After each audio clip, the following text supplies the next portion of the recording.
Imagine coming home late one night to find your pregnant wife completely broken and crying on the floor. That was billionaire Marcus Sterling's new reality. He was expecting to celebrate a $2.3 billion deal. Instead, he walked into a devastating secret.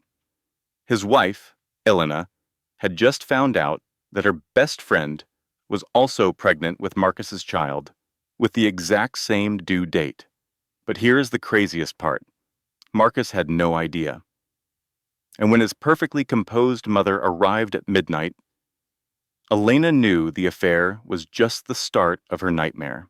This is the amazing story of how one woman took on a powerful family and won. This story will show you that true strength isn't about money or power. It's about having the courage to walk away from everything you've been given, to fight for what's right, and to rebuild your life on your own terms. If you've ever felt trapped, controlled, or betrayed by someone who was supposed to love you, stay until the end. Elena's journey might just change how you see your own. At 11:17 that night, Marcus Sterling's expensive shoes echoed through his penthouse. He carried a bottle of champagne, ready to celebrate the $2.3 billion deal he had just closed. "Elena, baby, I'm home," he called out into the sprawling, silent apartment. But there was no answer. He saw her purse and keys on the table, which meant she was there. A feeling of dread began to replace the joy of his victory as he walked through the perfect, empty rooms. He finally found her in the nursery, and his heart stopped. The nursery, with its soft yellow walls and a crib still in its box, was supposed to be a happy place. But Elena was curled on the floor next to it, her 7-month pregnant belly crushed against her legs. Her body was racked with deep, agonizing sobs. Her phone was lit up beside her. "Elena?" Marcus dropped the champagne bottle onto the soft carpet and rushed to her. He was terrified to touch her. "What is it? Is it the baby?" he pleaded. She could not form words, only making small, wounded sounds that chilled him to the bone. "Please, you are scaring me," he said, his hands shaking. "Is the baby okay?" "Should I call 911?" Marcus asked, his voice full of panic.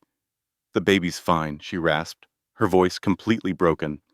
The relief made his knees feel weak. "Then what happened? Did someone pass away?"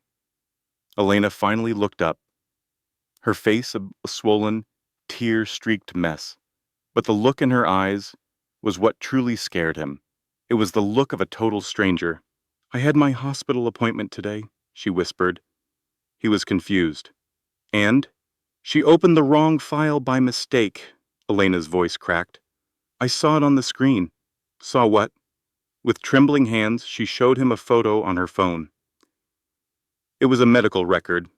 The patient was Jessica Lynn Hartley, 28 weeks pregnant, with a due date of January 15th, the same day as Elena's. "I don't understand," Marcus said, but a terrible feeling was already twisting in his gut. "Jessica is pregnant with your baby," Elena screamed at him. "The same due date, the exact same." The accusation stunned him into silence. The room felt like it was spinning. Jessica, their friend, who had just thrown Elena's baby shower. "That's not possible," he stammered. "It can't be." "Do not lie to me," she yelled, throwing the phone at his chest. "I called the clinic. They confirmed the father is listed as MS Marcus Sterling. She is 28 weeks along." He fumbled to catch the phone, his hands shaking as he stared at the screen. He prayed it was all a terrible nightmare, but the screen was clear. Jessica Lynn Hartley, 28 weeks pregnant, father mess. "Oh my God!" He collapsed onto the floor. "So it is true," Elena said, her voice completely empty. The silence was heavy and unbearable. His mind flashed back 7 months to the company retreat in Aspen. They had fought over his mother, and he had gotten drunk at the hotel bar. "It was one time," he whispered, the memory hitting him hard.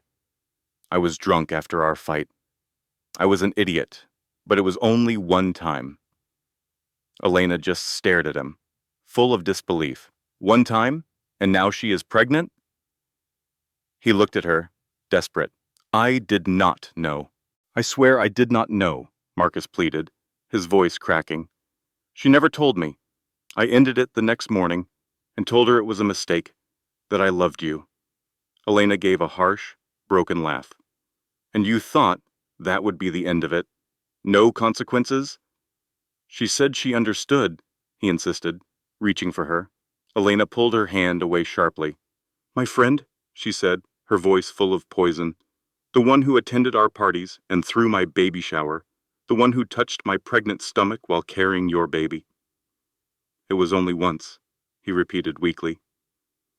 That is all it takes, she shot back. As she struggled to stand, a sharp pain made her gasp. Marcus moved to help, but she slapped his hand away. Do not touch me, she cried, steadying herself against the wall. Her tears were still flowing, but her face was now a cold mask.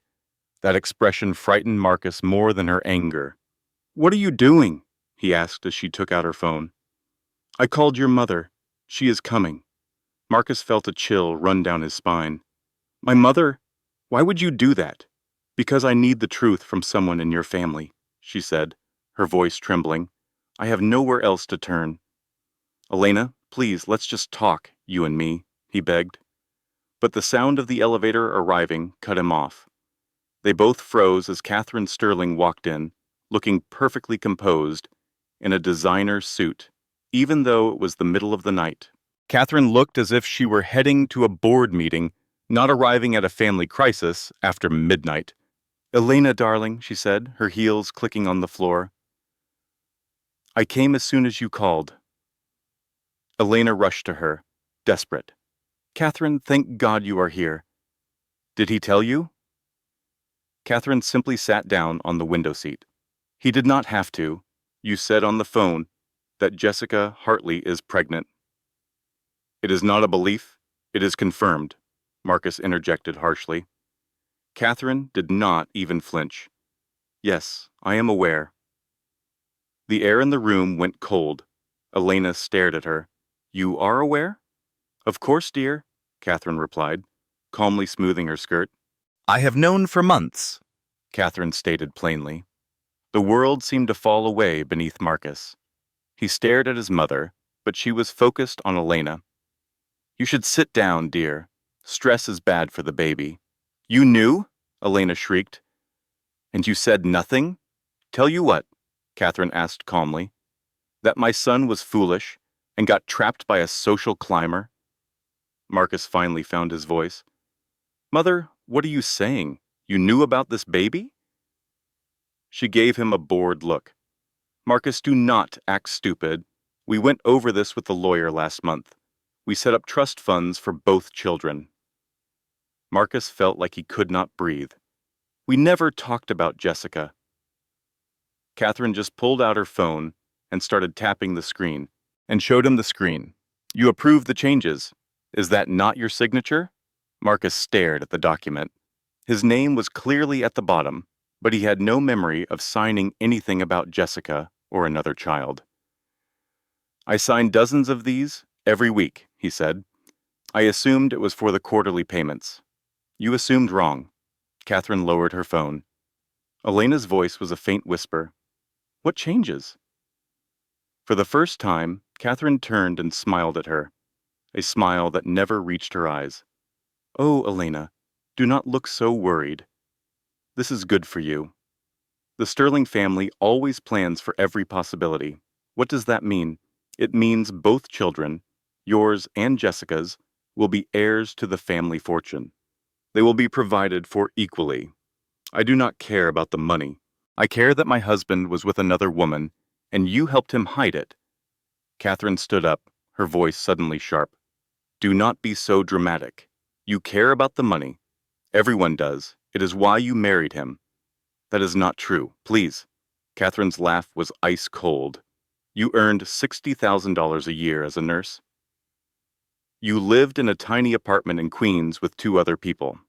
Marcus met you at a charity event, and you saw a way out. Do not stand here and pretend you are some poor victim. Tears streamed down Elena's face again. I loved him. You loved what he could provide. Catherine stepped toward her. And I do not blame you. But do not insult me by pretending this is about morals. That is enough, Marcus finally spoke. Elena, do not listen to her. She has no idea what she is talking about. Catherine turned on him. You will be quiet. You made this mess with your weakness. You got drunk and slept with your wife's best friend. Jessica is a yoga instructor. She drives a 10-year-old Honda. Catherine's voice was like a blade. Yes, Marcus. She is beneath this family, just as Elena was before you. The cruelty in her voice made Marcus cringe. This was his mother at her worst, cold and calculating. Catherine faced Elena again. Now, you are going to calm down. In the morning, we will discuss how to manage this. Both babies will be born, and life will continue. For the first time, Elena's voice was steady. I want a divorce. The words filled the quiet room. Catherine laughed. No, you do not. Watch me. Catherine pulled a folder from her bag. She set it on the table with purpose. Before you make empty threats, let me remind you about the prenuptial agreement you signed 4 years ago. Elena's hands trembled as she took it. Page 14, Section C, Paragraph 3, Catherine recited perfectly. The infidelity clause. If a party cheats and seeks a divorce, that person gets nothing. Elena flipped through the pages. Good. He cheated. I get everything. Page 18, Section F, Paragraph 7. Catherine's smile grew. Any divorce filed within the first 10 years of marriage results in losing all assets. You would have to prove extreme misconduct. A single affair is not enough. Even 2 or 3 would not be enough. The standard is extremely high. Elena read on, her face growing pale. Her voice broke. It says if I divorce him before 10 years, I get nothing. No money, no property. Exactly. Catherine looked pleased. You would leave with only the clothes on your back, and a baby you would have to support on a nurse's salary, assuming a hospital would even hire you after this.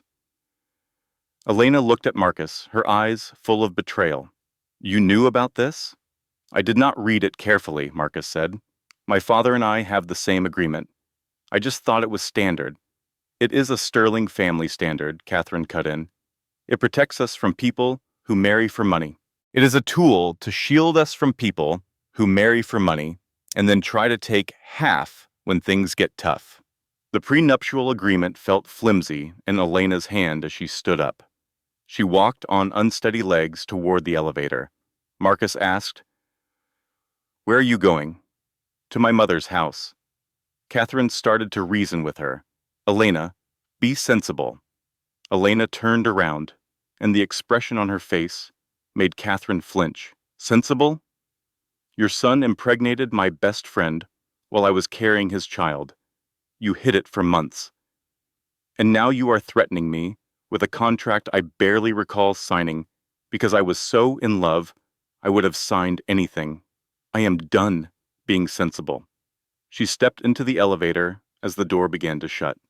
Marcus tried to follow, but Catherine grabbed his arm with surprising strength. Let her go, she said in a low voice. She will be back. Marcus pulled his arm away. How could you do this? How did you know Jessica was pregnant and not tell me? Because you would have handled it poorly, Catherine said calmly, just like you are handling it now. Jessica is pregnant with my baby. And you did not think I deserved to know? We can discuss this in the morning. Go to your room. I am going to find Elena. If you do, Catherine's voice turned ice cold, I will cut you off completely tonight. Every credit card, every bank account, and every single asset. You will be left with nothing by morning. Marcus stood frozen by the elevator, his hand on the call button. Catherine walked toward the guest room. I thought so. Go to bed, Marcus. We have much to discuss tomorrow. The door closed behind her with a soft click. Marcus was left alone in the nursery, surrounded by the life he thought he was building. There was the unassembled crib, the stuffed animals, and the mobile with small yellow ducks that played a lullaby. His phone vibrated. It was a text from Elena. "Do not follow me. Do not call me. I have to think." Marcus sank to the floor, the same spot where he had found his wife crying 20 minutes earlier. He put his head in his hands, and for the first time since he was a little boy, Marcus Sterling wept. Elena's mother, Diane, opened her apartment door at 2:47 in the morning.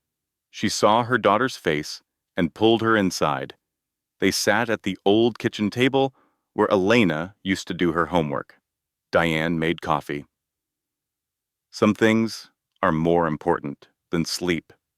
Tell me everything," she said. So Elena told her everything. She spoke about the medical records, Marcus's confession, and Catherine's deception. She explained the prenup that would leave her with nothing. When she finished, Diane was quiet for a long time. "That manipulative monster," she finally said. "Mom!" "Do not say Mom to me." Diane's voice was fierce. "I told you 4 years ago that family was poison. But you were in love. I thought maybe this time it would be different. I was so stupid." Fresh tears fell. "You were not stupid. You were 28 and he treated you like a princess. That is just being human." Diane took her daughter's hand. "We will not let them destroy you. I cannot afford a divorce. That prenup means I get nothing. I would be raising this baby all alone." "Then we do not get a divorce," Diane said. "Not yet." Elena looked confused. "What do you mean? You have 7 weeks until the baby is due. We use that time. We build a case, document everything, and find a lawyer who can destroy that prenup. And we find out what Catherine Sterling is really doing." "How?" Diane's smile was hard. "You think you are the only nurse I know? I have friends at Mount Sinai." We are going to learn everything about Jessica Hartley's pregnancy. I feel there is more to this story than a simple affair. Elena wanted to believe her mother. She wanted to believe there was a way out. But she remembered Catherine's cold, confident face. "She is too powerful," Elena whispered. "Catherine owns everything. How can we possibly fight that?" "We fight smart," Diane said. "And we fight dirty if we have to." "You said your friend Amy found Jessica's file by accident?" "Yes, she was terrified she would lose her job." "Amy will not get in trouble, but I need to talk to her. There might be something in that file besides a due date." Elena's phone buzzed. She glanced at the screen. She then placed it face down on the table. "Marcus?" Diane asked. Diane looked at her questioningly. Elena handed the phone to her. The text message said, "We must talk. My office. 10 in the morning. Come by yourself, Catherine." "Are you going to go?" Diane asked. "I am not sure. One part of me wants to tell her to go to hell. But the other part—" Elena placed a hand on her belly, feeling her daughter kick. "The other part of me is afraid. What if she is right? What if I cannot raise this baby by myself? What if the prenup is really that strong? That is precisely what she wants you to believe." Diane got up. "You are worn out, you are pregnant, and you have just had the worst night of your life. We are not going to decide anything tonight. You need to rest. In the morning, we will decide what to do next." Elena followed her mother to her childhood room. The walls were still covered with posters from high school, and her nursing textbooks were still on the bookshelf. It felt strange to be here again. She was 7 months pregnant with a billionaire's baby. Her marriage was destroyed, and she lay down on the small twin bed and shut her eyes. But she could not fall asleep. Instead, her thoughts drifted to the past 4 years, to meeting Marcus at a charity event, the way he made her laugh, and how he seemed unlike the rich men she usually met at the hospital. He had inquired about her job and actually paid attention when she spoke about her patients. He did not seem to mind that she drove a 10-year-old car or that her apartment was smaller than his closet. Or had she only perceived what she wished to see? Elena was brought up by a single mother who held down two jobs.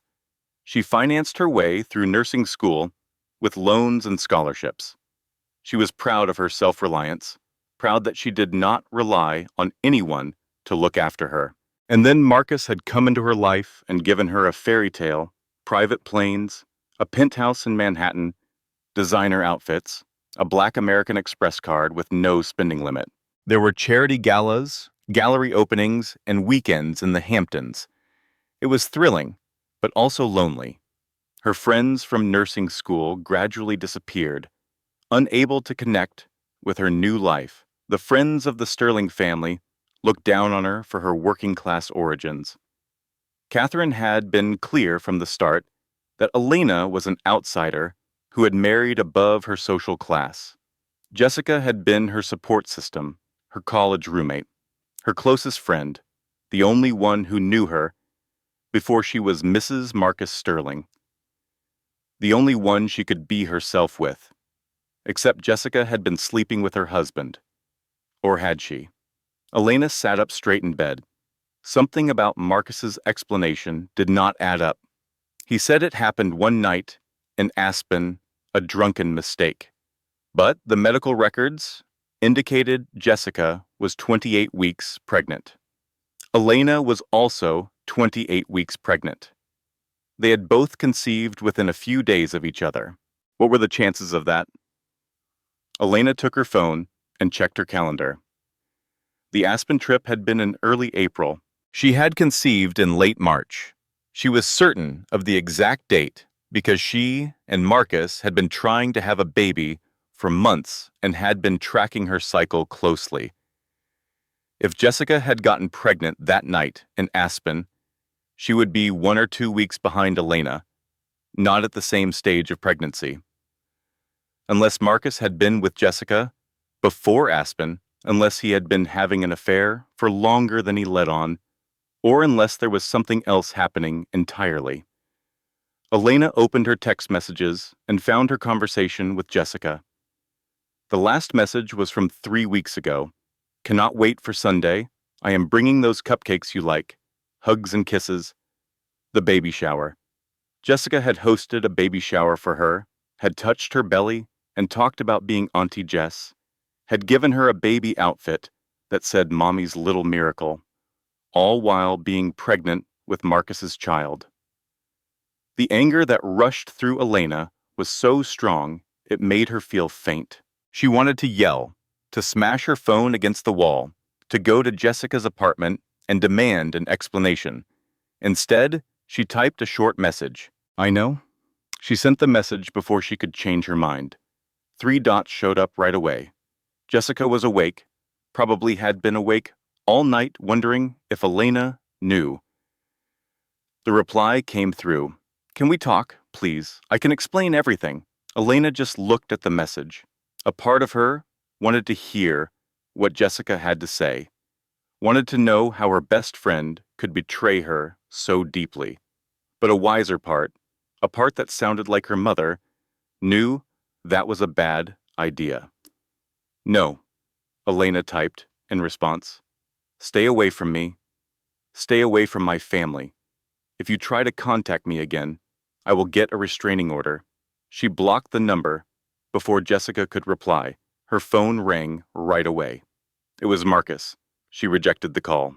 It rang over and over. In the end, she just turned it off. In the quiet of her old bedroom, Elena made up her mind.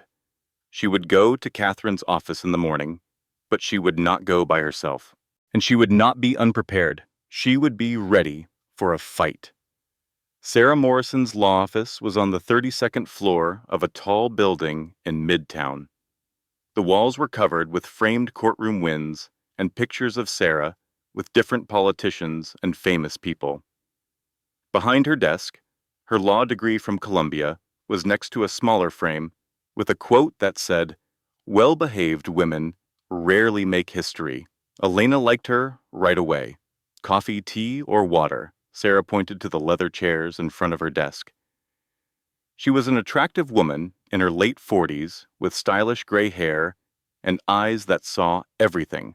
Water, please. Elena's hands were shaking a little as she sat down. Diane sat next to her. Sarah poured 3 glasses from a pitcher, then sat down in her chair and took out a notepad. Your mother told me the basics on the phone, but I need to hear the whole story from you. Start from the very beginning. Do not omit any details.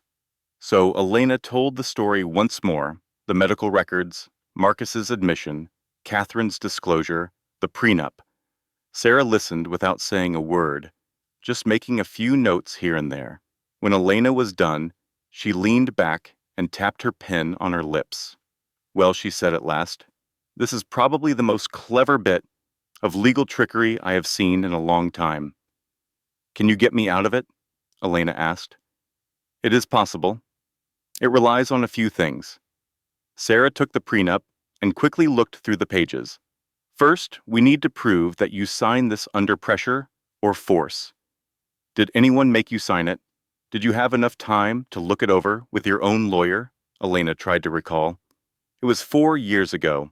She had been so in love and excited for the wedding. Marcus's lawyer explained it to me. He said it was normal for rich families, that it protected both of us fairly. Did you have your own lawyer check it? Yes. Catherine insisted. So I did. She even paid for the lawyer. Sarah's eyebrows shot up. She paid for your lawyer? Catherine said it was a wedding gift to make sure I was protected. So did this lawyer explain the clause that leaves you with absolutely nothing if you divorce within 10 years? Elena shook her head.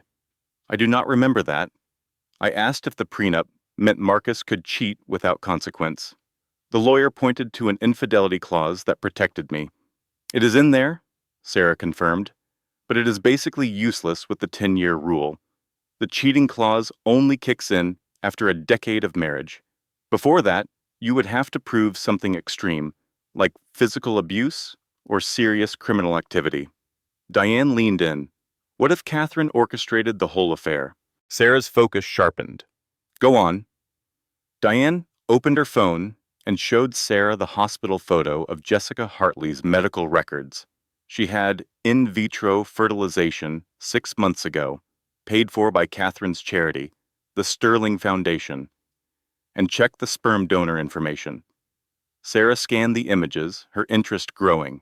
Anonymous sample 447, family member match, provided by Sterling Reproductive Medicine. We believe Catherine used Marcus's sperm to impregnate Jessica without his knowledge, Elena explained. The night Marcus thought he was with her in Aspen, we think Jessica was already pregnant. Sarah was quiet for a long time. When she finally spoke, her voice was measured. If you can prove that, this whole case changes. Reproductive coercion is a major crime. So is stealing genetic material, but this evidence is thin. What do we need? Diane asked.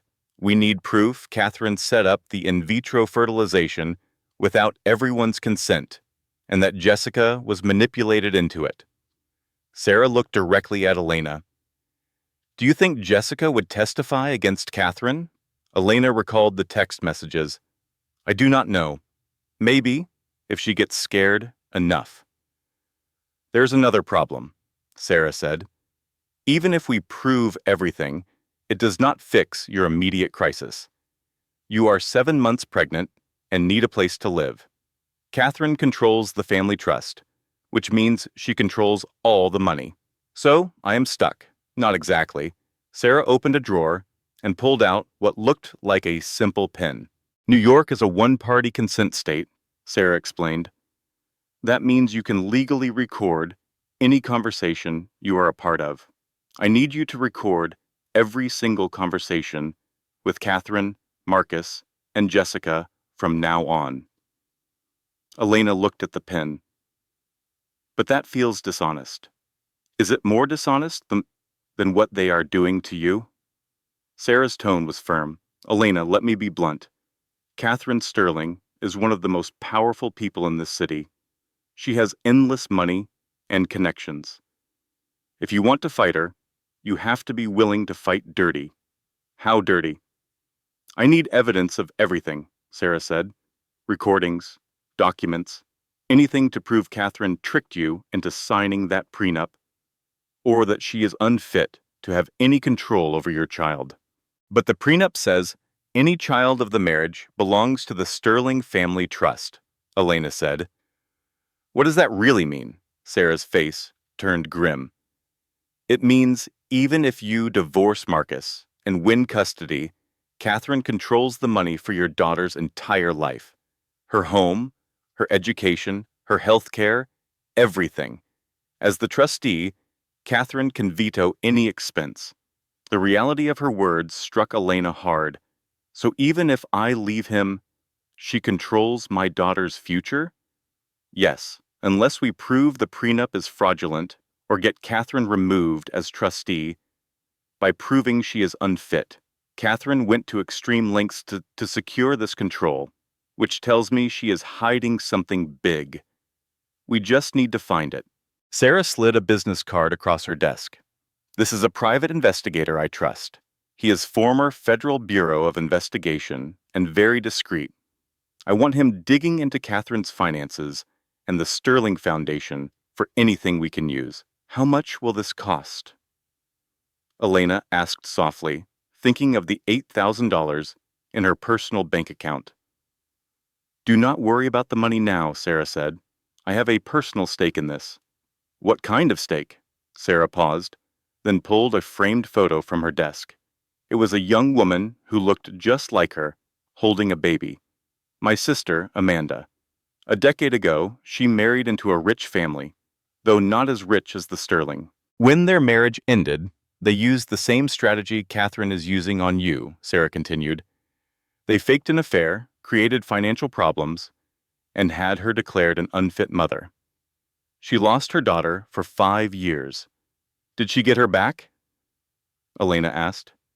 Yes, but the fight destroyed her. She lost everything. By the time we won, the damage was done. Sarah's voice grew hard. Catherine Sterling was involved in that case. Her lawyer, Thomas Hayes, was their legal advisor. I have wanted a chance to go after her for 10 years. You are my chance, Elena looked at Diane, who gave a small nod. Then what is my next move? You go to that meeting, record every word, and act like you suspect nothing. A sharp smile appeared on Sarah's face. You are playing the long game now. Let Catherine think she has you cornered while we gather our proof. You go to the meeting alone, just as she asked, but you keep this recorder running. Sarah stood up. Elena, this will be the hardest thing you have ever done, but if you are ready to fight, we will win. Elena also stood, placing the pin in her purse. I am ready. Good.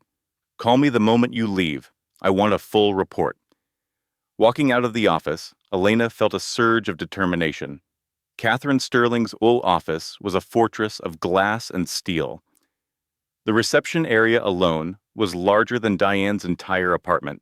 A stunning receptionist showed Elena into a conference room overlooking Central Park. Elena sat, her fingers clutching the recorder pin inside her purse, which she had activated in the elevator. Catherine walked in at exactly 10 o'clock, followed by a man in his 50s wearing an expensive suit. Elena, thank you for coming, Catherine said, taking the seat at the head of the table. This is my attorney, Thomas Hayes.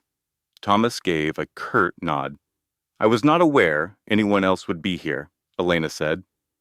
Thomas's family, Catherine replied smoothly. I am sure you are tired. Did you have a rough night? I stayed at my mother's. Yes, I imagine so. Marcus was a mess when he found out you were gone. Catherine seemed to find this fact entertaining.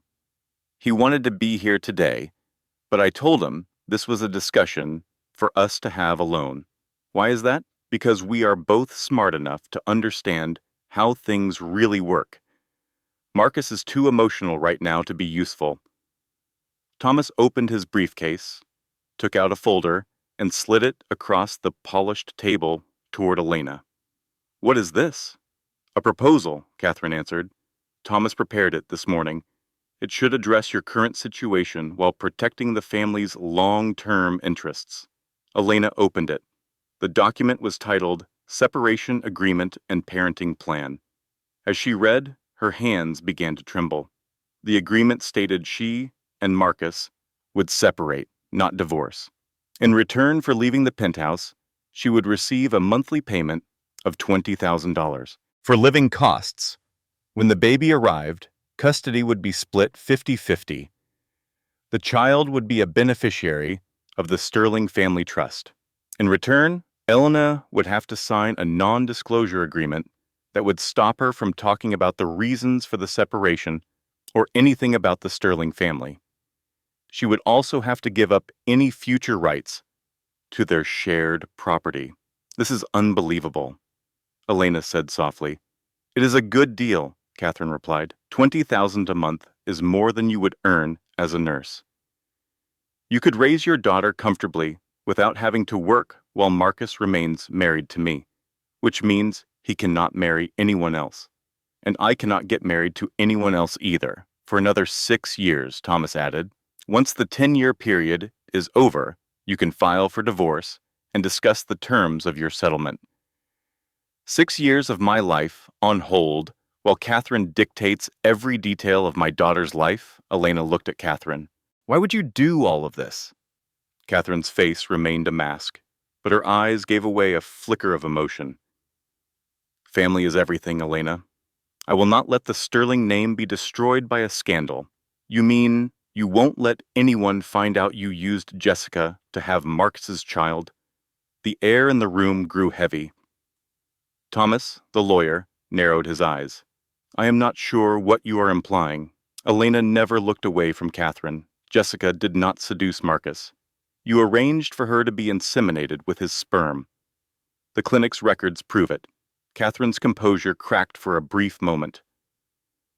I have no idea what you are talking about. The foundation paid for her treatment with an anonymous family donor. You stole Marcus's sample from the clinic. That is quite a story, Catherine said coldly. Do you have any proof? I have records showing Jessica underwent the procedure 6 months ago. That does not prove anything about consent. Catherine leaned in. Marcus signed forms that allow family members to access his genetic material. It is a standard family agreement. I believe you signed a similar document during your own treatments. Elena's mind raced. Did she sign something like that? She recalled endless papers at the clinic, signing her name over and over. But even if Marcus agreed, Jessica never consented to carry his child. Elena insisted. Jessica requested the procedure herself, Thomas stated. She came to Mrs. Sterling for help. The foundation often provides grants for these situations. For fertility preservation or for implantation? The distinction does not matter, Thomas replied. Miss Hartley was fully informed and agreed to everything. Catherine walked to the window. Let me tell you a story, Elena. 4 years ago, I had a serious talk with Marcus about his future. He was 34 and had no interest in getting married or having children. The Sterling family line was in danger. She turned to face Elena. I told him it was time to find a wife and produce an heir. He wanted to marry for love, not duty, but I made him to see how important legacy is.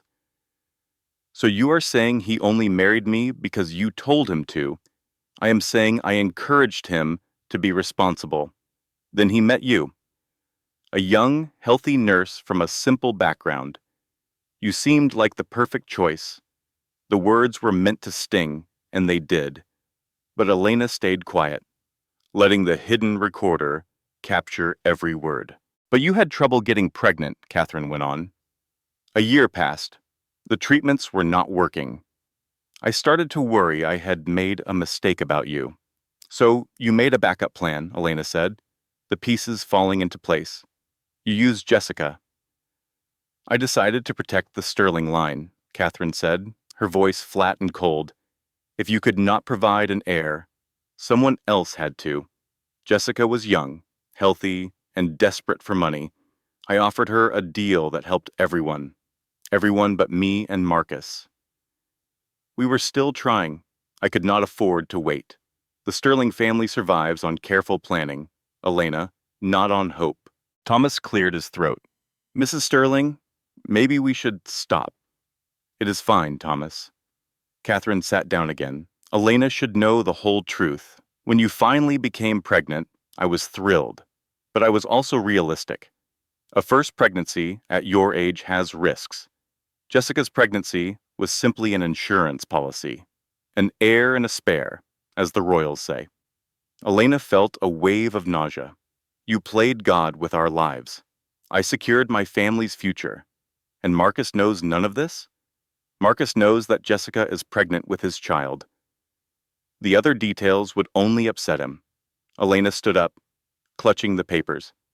I am not signing this. Then you will walk away with nothing, Catherine said without emotion. Our prenuptial agreement is perfect. You will not get a single penny in a divorce. This way, at least you and your daughter are taken care of. I would rather live with my mother than accept your money. Do not be a fool. Think about your daughter. Do you want her to grow up with nothing because of your pride? Elena started for the door. I will take my chances. Leno. Catherine's sharp voice stopped her. If you leave without signing, I promise I will make your life a living nightmare. The embezzlement is only the start. Elena turned around slowly. What embezzlement? Thomas produced another folder. Over the last 6 months, $2.3 million was moved from the foundation to an offshore account. The account belongs to a Diane M. Walsh. You have signature authority on the foundation's account. Elena felt her blood turn to ice. That is impossible. I never moved any money. I barely look at those accounts. We have records showing the transfers came from your home computer, Thomas said. We also have security video of you making one of the transfers at a bank. I have never been to that bank. It does not matter if you did it, Catherine cut in. What matters is that we have the evidence to convict you. It will ruin any chance you have of getting custody of your child. You framed me. I protected my family, Catherine replied, her voice like steel. You have a choice. Sign the agreement, and this all disappears. Refuse, and I will have you arrested for fraud. You will spend the rest of your pregnancy in a jail cell, and your baby will be taken from you the moment she is born. Elena's hands were trembling. She nearly dropped the folder. You cannot do this. I already have, Catherine said, standing up. You have 48 hours. Sign the papers, and your nightmare is over. Refuse, and I will ruin you completely. Elena stumbled out of the room and into the elevator. She collapsed on a bench outside the building, struggling to breathe, her hand protectively on her stomach. Her daughter kicked hard, as if telling her to be strong.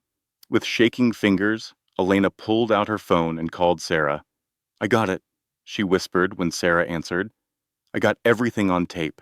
She managed to walk 3 blocks before the panic attack finally hit her. Her vision blurred, and she could not breathe. All she could think was that Catherine Sterling was going to steal her baby. A kind stranger helped her to sit down. A man offered to call an ambulance, but Elena could only shake her head. She sat on the cold Manhattan sidewalk, fighting for every breath. When her legs finally worked, she took an Uber to Sarah's office, only to collapse again in the elevator. She woke up to the steady beeping of monitors at Mount Sinai Hospital. Her friend Amy, a nurse, was checking the IV in her arm. Hey, Amy said gently, you gave us a real scare. The baby is fine, strong heartbeat, and normal movement. But your blood pressure was sky high. Amy stopped her from sitting up. Doctor's orders, you stay put for at least 24 hours. If we can't get your pressure down, we may have to induce labor. But I'm only 30 weeks pregnant. That's why we're trying to avoid it, Amy said, pulling up a chair. Elena, what on earth happened? The paramedics mentioned a panic attack. It all came pouring out. Elena told her everything, the affair, the prenup, And Catherine Sterling's evil confession. Amy's face grew colder with every other word. That woman is pure evil, she finally said. I know she's your mother-in-law, but I'm not sorry for saying it. Don't be, Elena whispered. Amy paused, then looked serious. Elena, I need to tell you something I found about Jessica's pregnancy. When I accidentally saw her file, I saw more than the due date.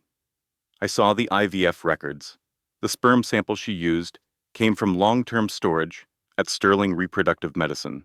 It was a sample frozen more than a year ago, from before you and Marcus even started trying to have a baby. Elena was confused. I don't understand. It means this wasn't some recent decision Catherine made. She's been planning this for years. That sample was frozen before Marcus even knew you existed. The words hit Elena like a physical blow. You're saying Catherine had his sperm frozen years ago? Before we were even engaged? Probably before he even met you, Amy said, leaning closer. This was never about you having trouble conceiving. Catherine was always going to do this. She wanted to guarantee she controlled all the Sterling heirs. Plural. It was always about absolute control. Creating grandchildren from different women who all depended on her money, that's the ultimate power play. A sick feeling rose in Elena's stomach. How many other samples does she have? Amy's grim expression was all the answer she needed. I don't know for sure, but the records mentioned multiple vials collected over the last 5 years. Oh my God, and it gets worse. Jessica's consent forms had strange clauses about future reproductive rights and using additional surrogates if needed. She's planning to create more Sterling babies, isn't she? To control all of them. That's how it looks. Just then the door swung open. A doctor she didn't know walked in, followed by Catherine Sterling. Elena's heart monitor shrieked. Get her out of here, she yelled, trying to sit up. The doctor, a cold-eyed man in his 50s, stepped forward. Ms. Sterling, I'm Dr. Whitmore. Your mother-in-law asked me to consult on your case. Given your recent panic attacks and fragile mental state, I'm recommending a full psychiatric evaluation. I don't need a psychiatrist. I need her to leave. Dr. Whitmore scribbled on a tablet. Emotional outbursts and paranoid accusations are common signs of prenatal psychosis. I am not psychotic. She framed me. She stole my husband's sperm.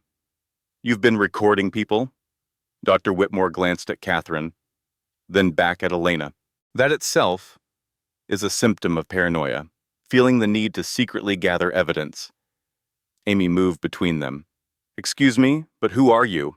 I'm a consulting specialist hired by Mrs. Sterling. I'm her nurse, Amy shot back. And your presence is causing my patient extreme distress. You both need to leave now. Catherine finally spoke, her voice like ice. Nurse, Elena is clearly having hallucinations. She needs help. She's not hallucinating, Amy's voice rose. You're the one who needs to be evaluated. You know, Catherine said with a thin smile, I'm on the board of this hospital. One phone call from me could end your career. Then you'd better make that call, Amy retorted, because you are not getting near my patient. Catherine turned to the doctor. Write up your evaluation. I'll have my lawyer file for an emergency psychiatric hold. As they left, Elena grabbed Amy's arm in terror. She's going to have me committed. Amy was already on her phone. I'm calling security and blocking all visitors except family, with Catherine Sterling specifically banned. Then I'm calling your lawyer, but she'll find another way. Then we get you out of here, Amy declared, glancing at the monitors.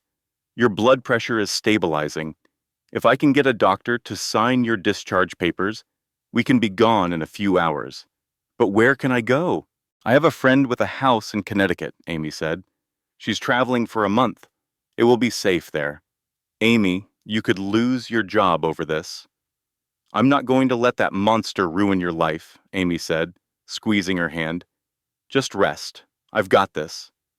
Alone, Elena stared at the ceiling. Yesterday, she was the billionaire's wife, planning for her baby. Now she was broke and being hunted. Her phone buzzed. It was a text from Marcus. "Please talk to me. I know you're in the hospital. I'm coming now." A part of her wanted him to rush in and make everything okay. But the part of her that was learning how to survive knew better. She typed a reply. "Don't. Your mother was just here with a psychiatrist, trying to have me locked away. If you want to help, keep her away from me and tell me everything." His response was instant. "Meet me alone tonight. I'll tell you everything." He sent an address for a private airfield in New Jersey, promising a plane to a friend's ranch in Montana where they could be safe. She wanted to believe he was finally choosing her, but she knew it could just as easily be a trap. She typed back one word: "Where?" Despite Sarah's warnings that it was a trap, Elena had no other moves to make. She was 7 months pregnant, standing on a frozen New Jersey runway at 2 a.m. with a single suitcase. Her freedom was temporary, and Catherine would surely find a way to have her committed. Marcus waited by the private jet, its engines humming. "You came," he said. "I don't trust you," Elena stated, her voice flat, "but I'm completely out of options." Marcus winced, but accepted it. "I don't trust myself either," he admitted, motioning toward the plane. "We need to leave before my mother tracks us down." Suddenly, headlights sliced through the darkness. "No," Marcus breathed. As several SUVs swarmed the airfield, Catherine stepped out of the first one, followed by her lawyer, 2 policemen, and Jessica Hartley. Jessica, also visibly pregnant, was weeping and looked absolutely terrified. Catherine approached with the calm poise of a hostess at a party. "Going somewhere?" she asked. Marcus moved to shield Elena. "Go home and leave us alone." "I'm afraid I can't do that." Catherine signaled to her lawyer, who presented a folder. "Elena Morgan Sterling," he announced. "There is a warrant for your arrest for wire fraud and embezzlement." "You planted that money?" Elena cried out. "You framed me." "She's innocent," Marcus insisted. "My mother is setting her up." "Sir, please step away," an officer warned, moving toward Elena with handcuffs. "Wait!" Jessica's voice cut through the tension. Everyone turned. She was sobbing uncontrollably. "I am so sorry, Elena," she choked out. "She told me you both wanted this." Catherine's cold expression finally fractured. "Jessica, be quiet." "No," Jessica shot back, turning on her with a look of fury. "I am done being your puppet." She faced Marcus. "Nothing happened in Aspen. You were unconscious. Catherine drugged you, had security take you to your room, and then called me. She told me to get into your bed so she could take pictures. She said if I refused, she would tell everyone you assaulted me." The tarmac fell silent. Marcus stared, first at Jessica, then at his mother. "What?" Catherine's composure shattered, replaced by pure rage. "You foolish girl! What have you done?" With trembling hands, Jessica held up her phone. "I saved everything. Every email, every text, all the bank transfers." She gave the phone to an officer. "She paid me $50,000 for in vitro fertilization with Marcus's sperm and $25,000 a month to keep quiet. She swore this was just a backup plan in case you had complications." The officer began scrolling through the phone with great interest. "I never knew she was going to frame you for embezzlement, I swear. I couldn't let her destroy your life," Jessica finished. Elena looked at her former friend, seeing now that she was a victim, too, trapped in Catherine's web. An officer turned to his partner. "We need to bring Mrs. Sterling in." "Don't be ridiculous," Catherine scoffed. "I am Catherine Sterling." "Ma'am," the officer said firmly, "we have evidence of conspiracy, fraud, and reproductive coercion. You need to come with us. I want my lawyer. You can call him from the station." For the first time, Catherine looked truly frightened. As the police escorted her to a car, her eyes locked on Elena, filled with absolute hatred. This is not over. Marcus turned to Elena, his face wet with tears. I didn't know, he whispered. I swear, I thought I had cheated on you. I thought I was a monster. Elena wanted to comfort him, but the trust between them was shattered. You are still not forgiven, she said softly.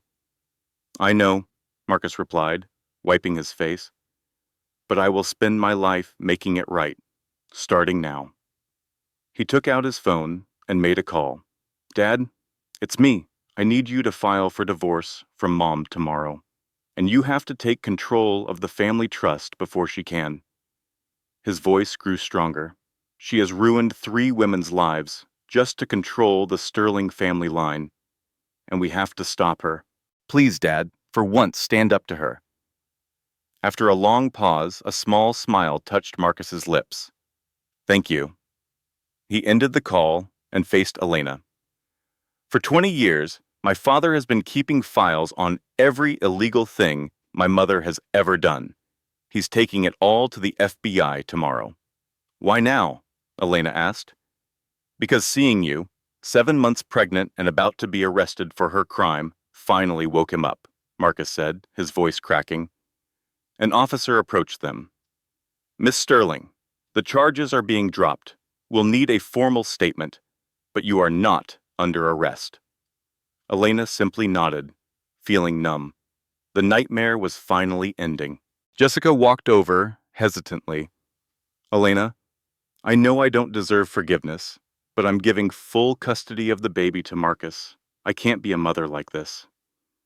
What will you do? Elena asked. Move away, start over, Jessica said quietly.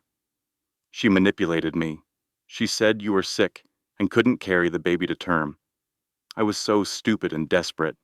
You should have told me, Elena replied. I know, Jessica whispered, turning to leave. She paused. For what it's worth, he was destroyed when he thought he had cheated on you. He really does love you. Then she walked away, disappearing into a waiting taxi. Marcus and Elena stood alone on the runway, the jet's engines still running. What happens to us now? He asked. Elena truly looked at him, seeing past the polished billionaire to a broken man trying to pick up the pieces. I don't know if I can ever trust you again, she said with brutal honesty. My entire life was destroyed by your mother, and you let it happen. I didn't know, but you should have, she countered. You knew what she was capable of, but you chose to look away because it was easier than fighting her. Marcus nodded slowly. You are right. I was a coward. He then pulled a folder from his jacket and handed it to her. These are signed divorce papers. You get full custody. The penthouse is yours, along with $50 million. You are free. Elena stared at the documents. Why? Because you deserve someone who will protect you, he said, his voice thick with emotion. I just hope that someday I can earn the right to be our daughter's father.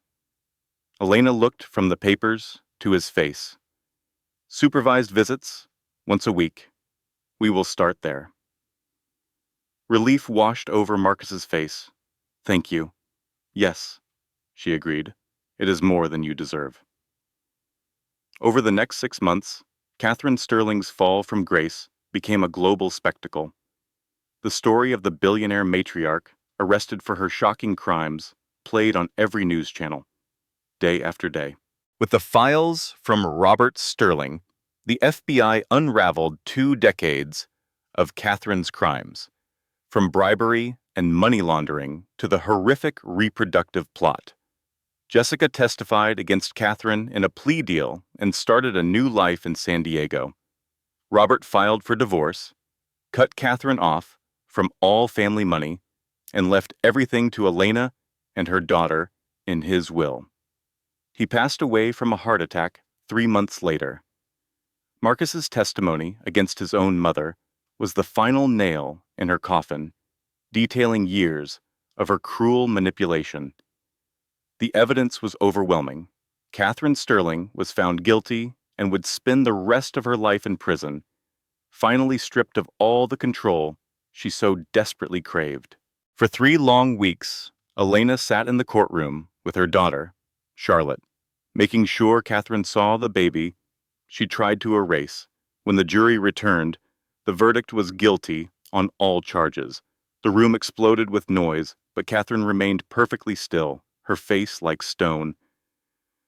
Only her white knuckles, gripping the edge of the table, showed her rage. Judge Maria Rodriguez stared down at her. "Mrs. Sterling," she said, her voice filled with contempt, "in my 30 years as a judge, I have never witnessed such a cold, calculated plan to destroy lives for personal gain.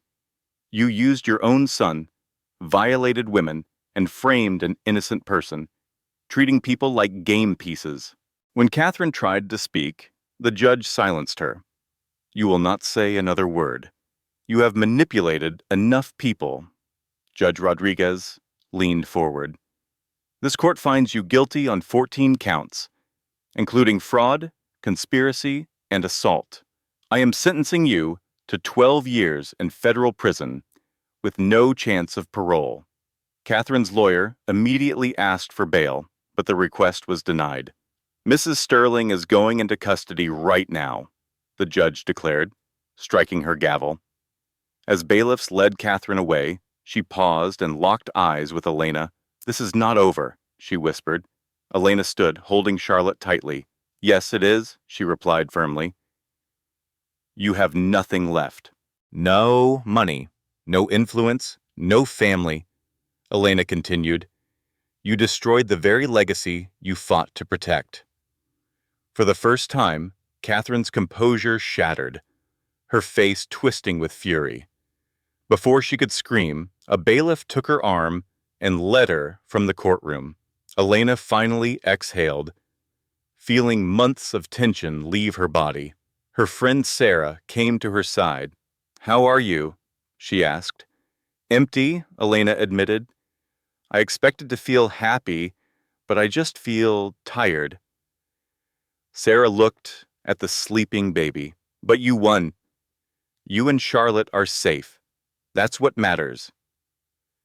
In the hallway, Marcus was waiting. He had testified 2 weeks earlier and looked thinner, exhausted by guilt. "Hey," he said softly, "I am glad it is over." After a moment of awkward silence, he spoke again. "The divorce is final. I bought a place in Montana, near that ranch I told you about. I am moving next month." Over the past 6 months, Marcus had kept his promise, visiting Charlotte every week under supervision. He brought her gifts and spoke to her gently. He was trying, but the chasm of betrayal between him and Elena felt too wide to cross. "Montana?" Elena asked, surprised. "I cannot stay here," he explained. "I need a fresh start, somewhere nobody knows my family's name. I got a job with a construction crew. They just need someone who can work hard." He then looked at her seriously.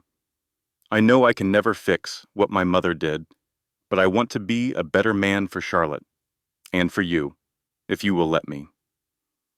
Elena adjusted the baby in her arms. "I do not know if I can forgive you, Marcus. Right now, I am just focused on my daughter." "I understand," he said. "Can I still see her every week?" "Yes," Elena agreed. "But you will have to come here. I am not moving Charlotte." "I will drive out every weekend if I have to," he promised, and she knew he meant it. He loved his daughter. "How is your dad?" Elena asked. Marcus's expression soured. "His funeral is next week. I will be there," Elena said quietly. "He gave me everything in the end. It is the least I can do." Marcus leaned in, kissed Charlotte's forehead, and walked away. 1 year later, Elena watched a Montana sunrise from her kitchen window. The small farmhouse was hers, bought with the inheritance from Robert Sterling, far away from the chaos of New York. Her mother, Diane, had moved into the guest house to be close to her granddaughter and insisted she was happier than ever. Charlotte, sitting in her high chair, was happily smashing a banana and babbling. Life was simple and peaceful. Just then, a truck pulled into the driveway. It was Marcus, right on schedule. He had kept his promise, making the 4-hour drive every Saturday morning. Slowly and cautiously, they were rebuilding a fragile trust. Elena opened the door as he walked up, carrying a bag from a bookstore. He always brought new books. "Hey," she said. "How is my girl?" he asked, smiling. "Covered in banana and looking for trouble," Elena replied. Marcus laughed and went straight to Charlotte. "There is my beautiful troublemaker," he said, lifting her out of the high chair without a second thought for the mess. "Uncle Marcus brought you something new to read. Do you want to see?" Charlotte just grabbed his beard and pulled, making him laugh again. Have you ever been pushed to the edge by someone who should have protected you? Elena was, by a mother-in-law who tried to ruin her life. This is the story of how she fought back for her child and discovered that true strength isn't about power or money, but about breaking free. As Elena watched her daughter play with Marcus, she saw a man completely changed. He was not yet her ex-husband, but the divorce was final. The Marcus in her kitchen now wore jeans and work boots, not Armani suits. A year of therapy and hard construction work had stripped away his big city facade, revealing someone more genuine. When she offered him coffee, he gratefully accepted. They sat together while their daughter, Charlotte, played on the floor, her little head popping up to make sure they were both still there. Elena asked him about work, and he explained they were building a community center. He told her how good it felt to create something real instead of just shuffling numbers on a screen. He loved the work and might even make foreman next year. Elena couldn't even picture his mother Catherine's reaction to that. In her world, men of their standing did not work with their hands. When Marcus asked about his mother, a familiar ache surfaced for Elena. She explained that Catherine was okay, taking classes through the prison's education program. Catherine was serving a 12-year sentence in federal prison. Elena had only visited twice. Each time was strained and difficult. Catherine never apologized or admitted she did anything wrong. But she had cried while holding her granddaughter, the closest she ever came to showing real emotion. Suddenly, Elena's phone buzzed. It was a text from her friend Sarah. Thomas Hayes, one of Catherine's key associates, had just been arrested. The authorities were finally dismantling Catherine's entire corrupt operation. Elena showed the message to Marcus, who simply nodded and said, "Good." He knew his mother's business partner had enabled her for years. Elena looked at him and asked a question that had been on her mind. "Do you hate her?" Marcus paused for a long time before answering. He said he did not know. Sometimes he felt anger, but mostly he just felt an immense sadness for a woman who had everything, but chose to destroy others out of fear. Just then, Charlotte brought Marcus a book about a very hungry caterpillar. He sighed playfully and lifted her into his lap. He settled into an armchair and began reading in the silly voices that made Charlotte giggle. Watching them, Elena felt a small shift inside her. A crack in the wall she had built around her heart. It was not forgiveness, but it felt like the beginning of a possibility. Her phone rang again. It was an unknown number, but she answered. A Detective Brooks from the New York Police Department was on the line. He informed her that 4 people, including Thomas Hayes, had been arrested for embezzlement. They had all agreed to testify that Catherine Sterling was the mastermind behind the entire scheme. Then the detective added something stunning. They had found evidence that this was not the first time Catherine had framed someone. They were reopening 3 cases from the past 20 years. He told Elena that her testimony was what broke it all open. The news hit Elena with force. 3 other women, their lives ruined by Catherine's schemes. All of them had been punished, while Catherine remained untouched. Until now. You didn't just save yourself, the detective said. You saved others she would have destroyed. After the call, Elena told a sickened Marcus what she had learned. He was horrified that he had lived with his mother for 38 years and never suspected the depths of her cruelty. He stood up, holding Charlotte, and said he should probably leave, but before she could think, Elena heard herself say one word, "Stay." Marcus froze, surprised. She quickly added that she was making pot roast and Charlotte loved when he was there for dinner. "And you?" he asked softly. Elena met his gaze. "I don't hate having you here," she admitted. It was a small admission, but it was a start. Over the following months, Marcus's weekly visits grew longer until Elena stopped watching the clock. Their daughter, Charlotte, was now 15 months old, walking and babbling. She called Marcus Dada, her face lighting up every time his truck appeared. As spring arrived, they settled into a new rhythm. Marcus fixed the porch and built a swing set. Elena started online classes to get her nursing license back. Life was not perfect. Elena still had nightmares, but things were slowly getting easier. One Saturday, Marcus arrived with an old envelope. A lawyer from his father's estate had just delivered it. Inside was a letter for Elena, written in the shaky hand of her late father-in-law, Robert. She opened it and read his final words. He called himself a coward for not standing up to Catherine.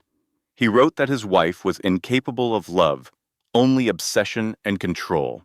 For 40 years, he had hoped she would change, and he died waiting. He wrote that Marcus was different, that he had his grandmother's kind heart. Robert apologized for not protecting Elena or his own son. He explained that the money he left her was meant to give her choices and freedom, things he never had after marrying into Catherine's family.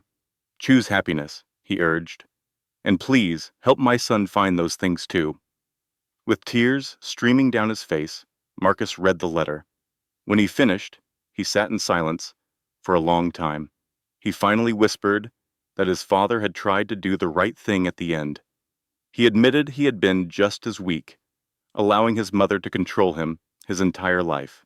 "You got out because of you," Marcus told her. "You fought back when nobody else would." Elena disagreed, giving credit to her friends and even Robert. But Marcus insisted that she was the one who started it all. Refusing to be broken, Elena thought about the moment she had decided to fight, pregnant and alone, with her world falling apart. "I had to fight," she said, glancing at Charlotte. "I couldn't let my daughter grow up believing it's okay for people to control you." Marcus then grew serious and started to ask her something important. Elena stopped him gently. She told him if he was about to ask her to get back together, the answer was no. "Not yet," she clarified. She explained that what happened had broken something inside her, and she needed more time to heal. She needed to rediscover who she was on her own, and he needed to continue building his new life. For now, they would keep co-parenting and being friends. They would just have to see what happened. Looking both disappointed and hopeful, Marcus agreed that he could work with that. Just then, Charlotte, who had managed to climb onto the couch, promptly tumbled off. In an instant, both parents moved as one. Elena reached her first, scooping her up, a perfect team caring for their daughter. Charlotte let out a dramatic cry, even though she was perfectly fine. "You're okay, my sweet girl," Elena soothed her. Marcus rushed over and kissed his daughter's head. "My brave little climber," he said with a smile. It was a peaceful afternoon, feeling almost like the family life Elena had once dreamed of. But this version was built on truth, not lies. As Marcus was leaving, he hesitated. "Catherine wrote to me from prison," he said, his voice tense. Elena's heart seized. What did she want? She wants me to visit. She claims it's about the family trust, he explained. Are you going? Elena asked, dreading the answer. Marcus shook his head firmly. No. I told her I would only consider it after she apologizes to you and everyone else she hurt. A wave of relief washed over Elena. He was serious. She also sent a letter for Charlotte, he added. I didn't open it. I thought you should decide. Burn it, Elena said, without a moment's hesitation. Charlotte can choose for herself when she turns 18. Until then, that woman stays out of our lives. He agreed. Later, Elena sat with her mother, Diane, watching Charlotte play safely inside. He's really changed, Diane observed. Do you think you'll take him back? Her mother asked. Elena sighed, watching the sunset. I don't know. Part of me wants to, but another part feels like some things can never be unbroken. She paused. But then I remember why I loved him, and I wonder if we had to fall apart to become who we were meant to be. Just then, her phone buzzed. It was a text from her lawyer, Sarah. Thomas Hayes's trial was ending, and they needed her in New York for the final testimony. Elena knew she couldn't run from it. She had to see this through to the end. I'll be there, she typed back. The Manhattan Federal Courthouse was just as cold and imposing as she remembered. Sarah met her at the entrance. Ready? She asked. No, Elena admitted, but let's do this. Inside, Thomas Hayes looked old and defeated at the defense table. When Elena took the stand, the prosecutor asked her to describe her relationship with him. Thomas Bates was Catherine Sterling's lawyer, Elena began, her voice steady. He helped her frame me for a crime I did not commit. For the next hour, she laid out the entire scheme. She explained the fake evidence, the manipulated bank records, and the doctored security footage. Did Mr. Hayes know the charges were false? The prosecutor asked. Yes, Elena confirmed. I heard him tell Catherine he manufactured the evidence. When the defense lawyer objected, the prosecutor presented legally obtained recordings of their conversations. The judge allowed them. The courtroom listened in stunned silence as Catherine's cold voice plotted Elena's downfall, with Thomas calmly agreeing. The jury was visibly disgusted. When the verdict came 3 days later, it was decisive. Guilty on all counts. Thomas Hayes received a sentence of 8 years in federal prison. Elena felt a quiet sense of closure. It was finally over. Marcus was waiting on the courthouse steps, having flown in for the verdict. How do you feel? He asked gently. Empty, she said, and relieved. I'm ready to go home to Montana. Back at the airport, their daughter Charlotte squealed with delight at seeing him. Watching them together, Elena saw pure, uncomplicated love. I'll wait for you, Marcus said later, his voice sincere, however long it takes. And if you decide you can never forgive me, I will understand. Elena looked at the man who had let her down so badly, but had also found the strength to fight for what was right. People could change. That was the most difficult lesson of all. I'm not ready yet, she told him softly, but maybe someday. Keep asking. His smile was like the sun breaking through the clouds. I can do that, he promised. Life fell into a comfortable rhythm. Marcus visited every weekend. One evening, as he was leaving, 2-year-old Charlotte asked, Dada stay? Marcus looked at Elena. Mommy's not ready for Daddy to stay yet, sweetie, he said honestly, but maybe someday. With perfect toddler logic, Charlotte turned to Elena. You ready now? Elena laughed. Not yet, baby, but I'm working on it. That night, her phone buzzed with a text from Marcus, thanking her for giving him a second chance he knew he did not deserve. He ended it with, I'm here whenever you are. Love, M. Elena looked at the words for a long time. Then, she finally typed back a reply. I'm not ready yet, but I'm getting closer. Keep being the man you're becoming. The rest will figure itself out. She hit send, feeling a sense of hope she hadn't felt in a very long time. She looked in on her sleeping daughter before finally heading to bed. Sunday morning would be filled with Diane's pancakes, Charlotte's messy help, and Marcus arriving with books and a new toy. This was the normal, beautiful life she had fought for. For the first time since finding Jessica's records, a genuine peace settled over Elena as she fell asleep. 3 years later, Elena stood in her kitchen while Charlotte helped frost cupcakes for her own 5th birthday party. The doorbell chimed, revealing Marcus with a gift and flowers. "Happy birthday to our girl," he said with a smile. "Dada!" Charlotte, covered in frosting, sprinted into his arms. He lifted her up, ignoring the mess. "How is my big birthday girl?" "I am 5. You are ancient," he teased. "Soon you will be older than me." Charlotte just giggled. The party was perfect, with her kindergarten friends running wild in the yard while the adults chatted over cake. Diane held court, telling funny stories about Elena's childhood. As the sun began to set, Charlotte climbed onto Elena's lap. "Best birthday ever," she whispered. "I am so glad, baby. Can Dada stay over tonight?" Elena and Marcus shared a quick look. Over the past 3 years, he had become part of their family again, not with grand gestures, but by simply being there. 2 months ago, she had told him she was ready to try again. They had been taking it slow, rebuilding trust. "Maybe," Elena answered. "Would you like that?" "Yes. Then we can be a real family. We already are a real family." "Honey, families look all different. But I want Dada here always." Marcus knelt beside them. "How about we just take it one day at a time?" Charlotte considered this with great seriousness.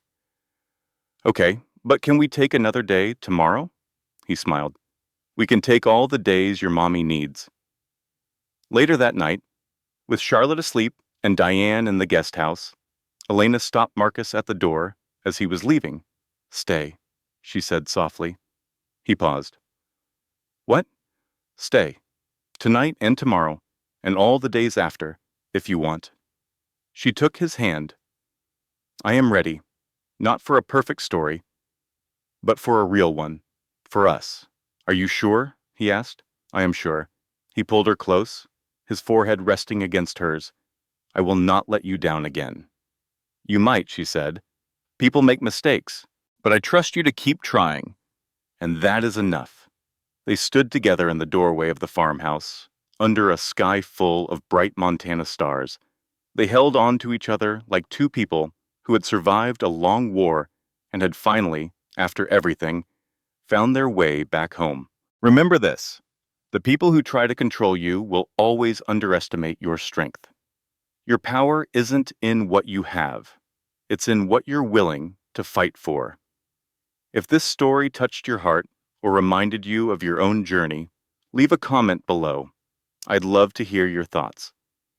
And if you want more stories about strong women who refuse to be broken, hit that subscribe button and turn on the notification bell. Share this with someone who needs to hear it today. This content was carefully researched, developed, and manually edited by our team to bring you meaningful lessons and inspiration. Thank you for being here.